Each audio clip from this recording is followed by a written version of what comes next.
상 9장 1절에서 14절 말씀까지 보겠습니다. 구약성경 열왕기상 9장 1절에서 14절 말씀까지입니다.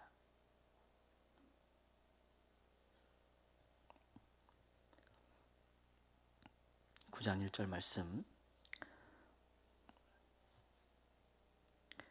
솔로몬이 여호와의 성전과 왕궁 건축하기를 마치며 자기가 이루기를 원하던 모든 것을 마친 때에 여호와께서 전에 기브온에서 나타나심 같이 다시 솔로몬에게 나타나사 여호와께서 그에게 이르시되 내 기도와 내가 내 앞에서 간구한 바를 내가 들었은즉 나는 내가 건축한 이 성전을 거룩하게 구별하여 내 이름을 영원히 그곳에 두며 내 눈길과 내 마음이 항상 거기에 있으리니 내가 만일 내 아버지 다윗이 행함같이 마음을 온전히 하고 바르게 하여 내 앞에서 행하며 내가 내게 명령한 대로 온갖 일에 순종하여 내 법도와 율례를 지키면 내가 내 아버지 다윗에게 말하기를 이스라엘의 왕 위에 오를 사람이 내게서 끊어지지 아니하리라 한 대로 내 이스라엘의 왕위를 영원히 견고하게 하려니와 만일 너희나 너희의 자손이 아주 돌아서서 나를 따르지 아니하며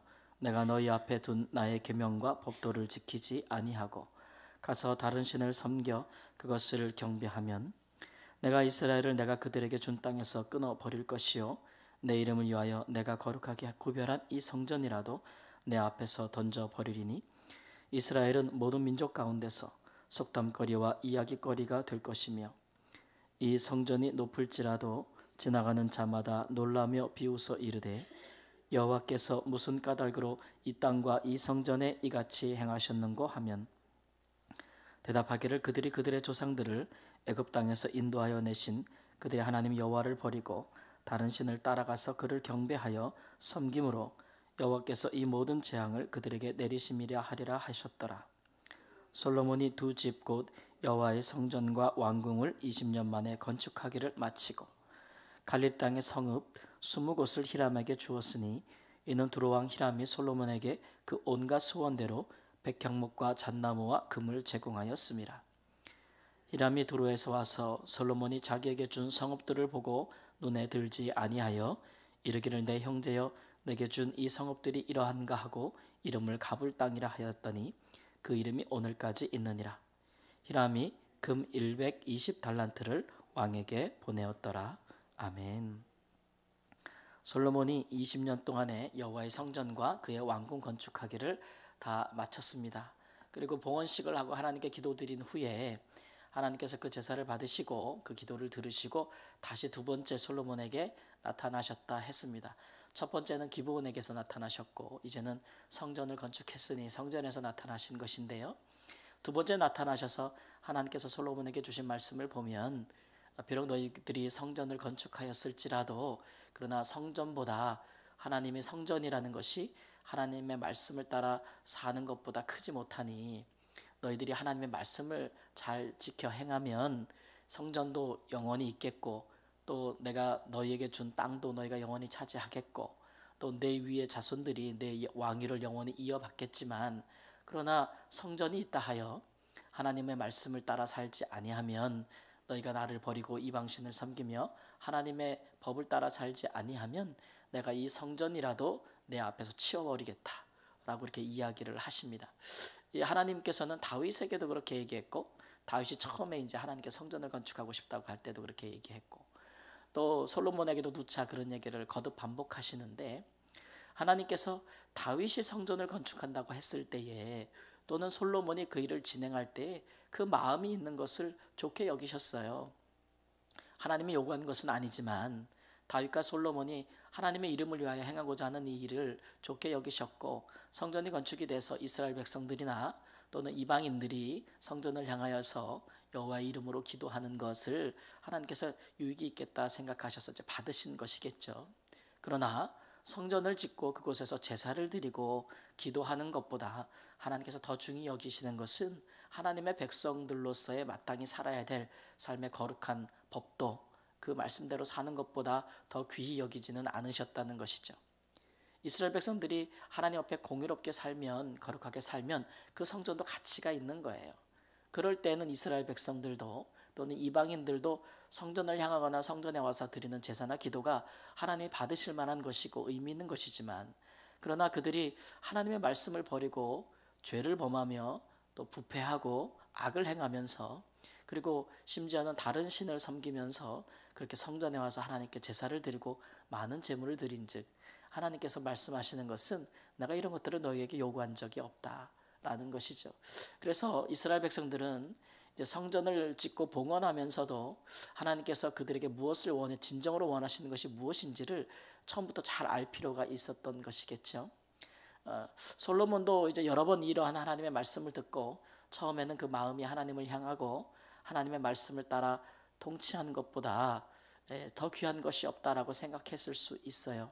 시간이 지나면 이것이 이제 사람 마음이 바뀌게 되는 것이에요. 그러니까 보이지 아니하는 하나님의 말씀을 따라 사는 것보다는 눈에 보기에 찬란하고 웅장한 금과 은과 보석으로 지어진 성전이 있다는 것이 위안이 되고, 그 있다는 것만으로도 우리가 뭔가 큰 거룩한 백성이 된 것 같고, 우리가 무슨 큰 나라가 된 것 같고, 우리는 영원히 멸망하지 않을 것 같고, 사람들이 마음을 거기에 둔다면, 하나님의 말씀에 마음을 두지 않고 성전에 둔다면 그 다음부터 이제 타락은 시작되는 것이겠죠.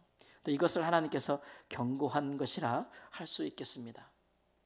솔로몬이 하나님께 지혜도 받았고 그가 손수 지은 성전도 있지만, 그것이 하나님 말씀 위에 섰을 때에는 타락이 시작되는 것이지만, 오히려 그가 성전을 짓고 지혜가 그 가운데 있었어도 그 모든 것이 하나님의 말씀에 의하여 인도함을 받는다면 그것은 참 영구히 이스라엘 백성들이나 이방인들에게 복이 되는 것이겠죠. 오늘날 우리 믿는 사람들도 이제 이 같은 믿음, 이 같은 신앙을 방향을 잘 잡아야 될 것이라고 생각합니다. 특별히 이제 솔로몬과 히람의 거래의 내용들을 뒷부분에 나와 있는데, 솔로몬이 성전과 왕궁을 건축할 때에 사실상 두로와 시돈이라는 해변가에 있는 이 무역을 하는 이 나라 왕의 도움을 받지 않았으면 성전이나 왕궁에 건축할 재료를 얻지 못했을 거예요. 그의 정말 헌신적인 무역에 대한 협조 때문에 솔로몬은 백향목 또 잣나무 이런 이제 건축의 재료들을 얻을 수 있었고, 심지어 금도 얻을 수가 있어서 성전과 왕궁 건축하기를 잘 했다라고 할 수 있습니다. 그러니까 다윗 때부터 이 히람이라는 사람과의 좋은 관계, 외교적인 관계, 무역적인 관계를 통해서 그도 성전을 건축할 수 있었다는 것이겠죠.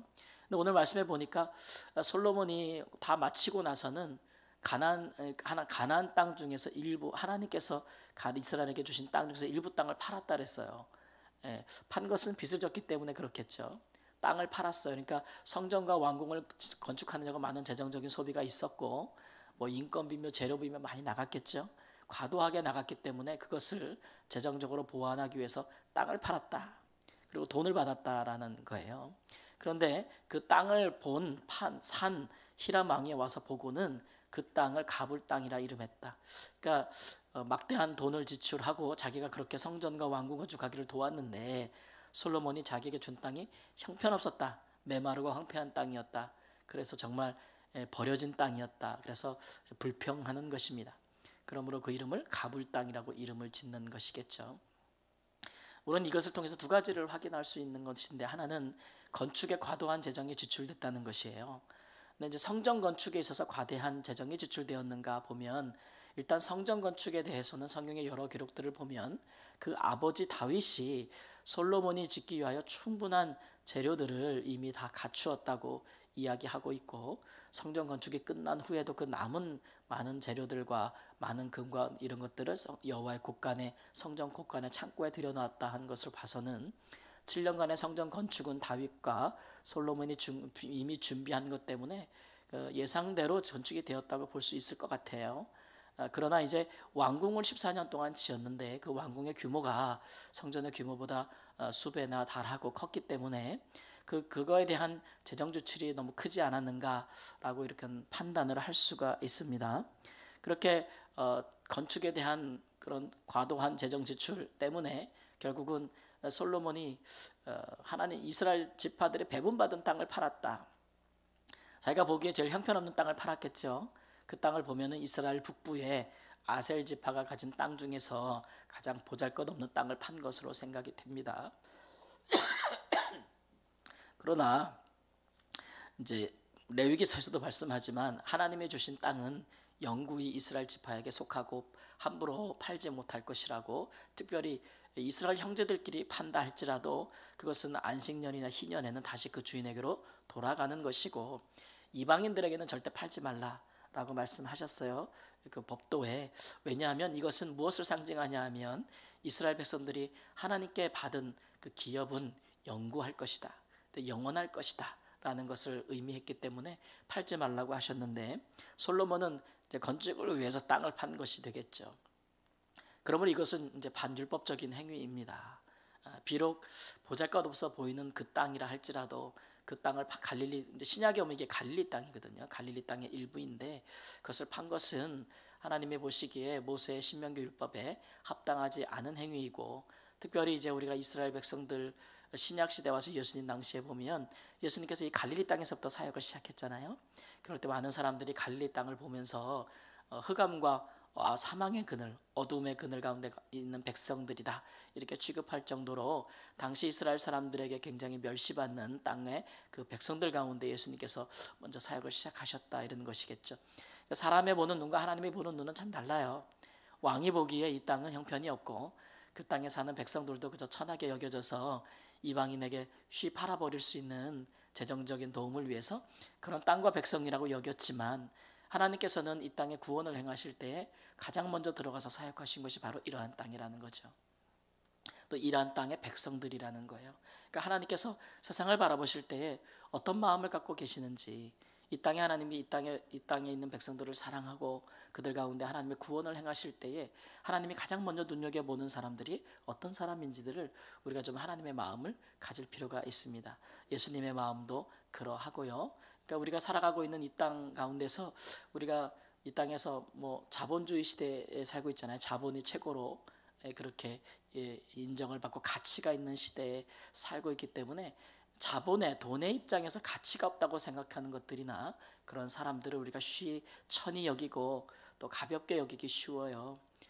그래서 이제 교회가 특별히 시대적으로 교회가 뭐 이렇게 솔로몬 시대처럼 그렇게 성전처럼 교회 건물들이 화려하게 서가고 또 많은 돈과 재물을 들여서 보기에 좋게 그렇게 가치가 높게 지어져 가고 좋은 땅들을 차지하게 되고, 또 믿는 사람들도 솔로몬의 자기 왕궁을 위하여 과도한 지출을 했던 것처럼 부가 쌓이게 되고 자기를 위하여 좁은 집을 짓게 되고 평안한 안식을 얻게 되면 그 마음을 거기에 둔단 말이죠. 그래서 정말 안 믿는 사람들이 보기에도 야, 이런 성전이 있어? 라고 말할 정도로 그렇게 정말 크고 화려한 교회 건물들에 믿는 사람들이 마음을 두기 시작하고, 그 다음에 그로 인하여서 내가 이 세상에서 누리는 많은 부와 재물과 부귀와 영화 이런 곳에 마음을 두기 시작하면 그 마음이 이제 하나님에게서 떠나는 거예요. 뿐만 아니라 하나님의 말씀에게서 떠난다. 그것들이 우리의 안전을 지켜주지 못해요. 여러분, 크고 좋은 곳에 위치한 교회 건물이, 예배당이 성도들이 막대한 재정을 들여서 또는 헌신해서 지은 성전이 있다 할지라도, 오늘날 교회 건물이, 예배당이 있다 할지라도 그것이 하나님 앞에서 우리의 영원한 구원과 하나님 앞에서 우리의 온전함을 지켜줄 수 있겠습니까? 교회사를 보면 오히려 그럴 때 교회가 더 많이 타락하는 것을 볼 수가 있어요. 가난하여서 신앙을 버리는 경우는 거의 없습니다. 부함으로 신앙을 버리는 경우가 훨씬 많고, 또 그럴 때에 하나님을 버리는 경우가 훨씬 많죠. 그래서 우리가 이 시대에도 이러한 말씀이 우리에게 동일한 진리의 말씀을 주고 있다라는 사실을 기억해야 될 것입니다.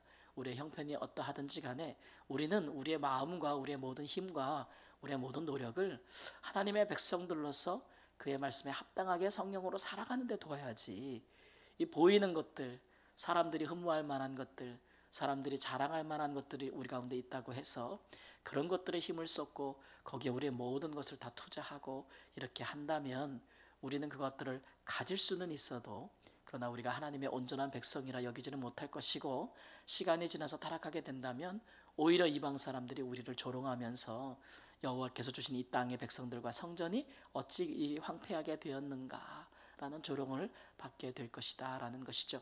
오늘날 미국이나 유럽의 많은 교회들이, 저도 유럽의 많은 교회들을 탐방해 봤지만 정말 역사에나 남을 수백 년 동안 지어진 많은 예배당과 성전된 건물들이, 그들이 성전이라 여겼던 모든 돈과 기술과 예술을 종합해서 지었던 모든 건물들이 지금은 한낱 관광지에 불과하고, 때로는 많은 것들이 나이트클럽으로 다 팔려서 그 건물 안에서 젊은이들이 춤추고 노래하고 술 마시고 방탕하는, 그런 마약하는 그런 건물로 바뀌었다는 것을 볼 수가 있어요. 근데 그런 것들이 우리에게 주는 교훈은 무엇입니까? 그런 것들을 세우려고 우리가 과대한 재정을 쓰면서 우리 인생을 허비하는 것보다는 차라리 우리가 하나님의 말씀을 따라서, 비록 보기에 뭐 크고 웅장한 예배당은 없어도, 그러나 믿는 자들이 흩어져서 자기의 삶과 가정에서 하나님의 말씀대로 산다면 그것이 하나님 나라요. 또 우리가 성전이지 않습니까? 우리보다 가치 있는 건물이 어디 있겠어요? 우리가 가장 가치 있는 성전인데, 그렇게 삶으로써 하나님을 기쁘시게 하는 존귀한 하나님의 백성들 되시기를 우리 주 예수님의 이름으로 축원합니다. 아멘. 하나님, 우리를 성전 삼아 영구히 주의 말씀을 따라 살 하나님의 친 백성을 삼으신 것을 감사합니다. 주님을 위한다는 열심으로 어느 시대에는 하나님의 백성들이 모여서 많은 재물을 가지고 성전도 짓고 또 많은 재물을 들여서 우리가 평안히 거할 처소도 짓지만, 하나님 그것에 마음을 둘 때에 우리가 하나님에게서 마음이 떠나고 하나님 또 주의 말씀에게서 우리의 마음이 떠나서 결국은 시간이 지나 그 모든 것이 무너질 때에는 하나님 우리가 이방의 조롱거리와 또 비난거리가 된다는 것을 하나님 역사를 통해서 봅니다.